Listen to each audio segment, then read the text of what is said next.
तुम पहले पन्ने का विज्ञापन हो, मैं अखबार के कोने का इश्तिहार प्रिय। तुम तो सरकारी नौकरी करते हो और मैं अब तक हूँ बेरोजगार प्रिय। 2014 में भाजपा की न सिर्फ वापसी हुई बल्कि डिजिटल इंडिया के रूप में सामने आई, जिसके जरिए आप हमें देख पा रहे हैं। अब चाहे वक्त से पहले विकास आपके पास पहुंच गया था या आप वक्त से पहले विकास के पास पहुंच गए, अब ये डिजिटल विकास हमारे जीवन पर कैसा प्रभाव डाल रहा है वो तो आप समझ ही रहे होंगे। खैर, हम बात कर रहे हैं विज्ञापन की। अब चाहे विज्ञापन व्हाट्सएप यूनिवर्सिटी का विज्ञापन हो या अखबार का, पैसे तो सब में खर्च होते हैं। अब तक मीडिया मोदी की मोहताज तो नहीं, पर हर दिन न्यूज एजेंसी से लेकर टीवी अखबार तक मोदी मोदी करते नहीं थकते। आप अखबार पढ़ना चाहें न चाहें, पर पहला पन्ना तो आप जरूर ही देख लेते होंगे। चाहे वो चाय की दुकान हो या घर, दीवारों पे लगे पोस्टर हो या सड़कों के किनारे लगे होर्डिंग्स, पीएम मोदी की लोकप्रियता अखबारों से नहीं है। 2 नवंबर 2022 प्रधानमंत्री नरेंद्र मोदी ने दिल्ली में आर्थिक रूप से कमजोर वर्ग के लोगों के लिए आवास का उद्घाटन करते हुए कहा कि केंद्र सरकार ने राष्ट्रीय राजधानी क्षेत्र के विकास के लिए करोड़ों रुपए खर्च किए, लेकिन प्रचार प्रसार के लिए विज्ञापन का सहारा नहीं लिया।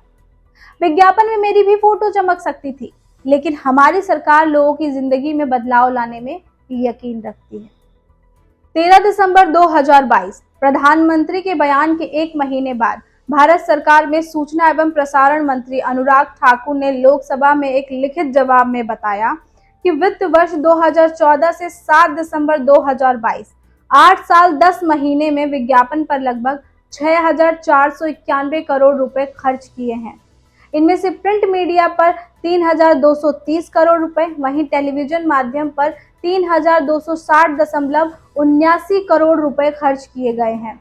यानी मोदी सरकार ने हर महीने करीब 62 करोड़ रुपए विज्ञापन पर खर्च किए हैं। इस तरह हर रोज विज्ञापन पर करीब 2 करोड़ रुपए खर्च हुए हैं। बीबीसी ने आरटीआई से जानकारी हासिल कर बताया था कि कांग्रेस नेतृत्व वाली यूपीए सरकार ने अपने 10 साल के कार्यकाल में कुल 3,582 करोड़ रुपए विज्ञापन पर खर्च किए थे। इस तरह देखें तो मोदी सरकार 8 साल में ही मनमोहन सरकार से लगभग 2 गुनी राशि खर्च कर चुकी है। इसके बावजूद पीएम मोदी दूसरे राजनीतिक दलों पर ज्यादा विज्ञापन देने का ताना मारते नजर आते हैं। लोकसभा में सरकार द्वारा दिया गया जवाब। सरकार द्वारा दिए गए आंकड़ों में 2020 से 21 के बाद गिरावट नजर आ रही है। इसको लेकर जानकारों का कहना है कि विज्ञापन पर खर्च को लेकर लगातार केंद्र सरकार पर सवाल उठ रहे थे। इसका रास्ता सरकार ने निकाला। केंद्र सरकार के विज्ञापनों में कमी की गई और इसकी भरपाई भाजपा शासित राज्यों की सरकारों ने की। इसके बाद हर छोटी बड़ी घटना का विज्ञापन राज्य सरकारों ने दिल्ली में देना शुरू किया। मसलन प्रधानमंत्री नरेंद्र मोदी के जन्मदिन पर मध्य प्रदेश में नामीबिया से चीते लाकर छोड़े, इसके विज्ञापन पर मध्य प्रदेश सरकार ने दिल्ली के मेट्रो स्टेशन और बस स्टेशनों पर लगाए थे। ऐसे ही कोरोना वैक्सीन के समय दिल्ली में यूपी सरकार, उत्तराखंड सरकार और हरियाणा सरकार द्वारा धन्यवाद मोदी के पोस्टर लगाए गए थे। आंकड़े भी इसकी गवाही देते हैं कि उत्तर प्रदेश की योगी सरकार ने अप्रैल 2020 से मार्च 2021 के बीच सिर्फ टीवी चैनल को 160 करोड़ रुपए के विज्ञापन दिए थे। विज्ञापन पर खर्च किया गया एक बड़ा हिस्सा मई 2020 में केंद्र की मोदी सरकार द्वारा शुरू किए गए आत्मनिर्भर भारत अभियान के प्रचार के लिए इस्तेमाल किया गया। आज तक न्यूज चैनल को 15 अप्रैल 2020 से 8 मार्च 2021 के बीच 10 करोड़ 14 लाख रुपए के 20 विज्ञापन दिए गए। इसमें से 9 आत्मनिर्भर भारत, 2 आत्मनिर्भर प्रदेश और 4 कोरोना महामारी को लेकर थे। मनमोहन सरकार की तुलना में 2 गुना विज्ञापन देने के सवाल पर वरिष्ठ पत्रकार आलोक मेहता कहते हैं कि जरूरी जानकारियों को लोगों तक पहुंचाना जरूरी होता है।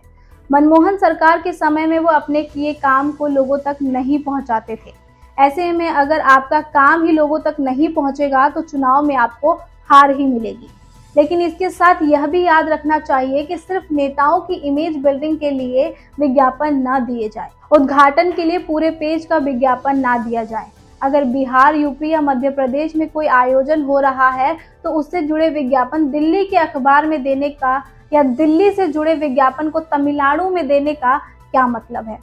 सरकारी विज्ञापनों का असर संस्थाओं के कंटेंट पर पड़ता है। इस सवाल पर मेहता कोई साफ जवाब नहीं देते हैं। इसको लेकर मीडिया विश्लेषक और वरिष्ठ पत्रकार दिलीप मंडल कहते हैं कि विज्ञापनों का मीडिया संस्थानों के कंटेंट पर असर तो होता ही है। अगर नहीं होता तो कोई भी सरकार इतना विज्ञापन नहीं देती। दरअसल विज्ञापन का असर दो तरह से होता है। पहला कि इसे पब्लिक परसेप्शन बनता है और दूसरा मीडिया मैनेजमेंट के लिए विज्ञापन के जरिए पैसे दिए जाते हैं। उस देश में जहां सबसे बड़ा विज्ञापन देने वाली संस्थान सरकार ही है, ऐसे में वो विज्ञापन पर पैसे दे रहा है।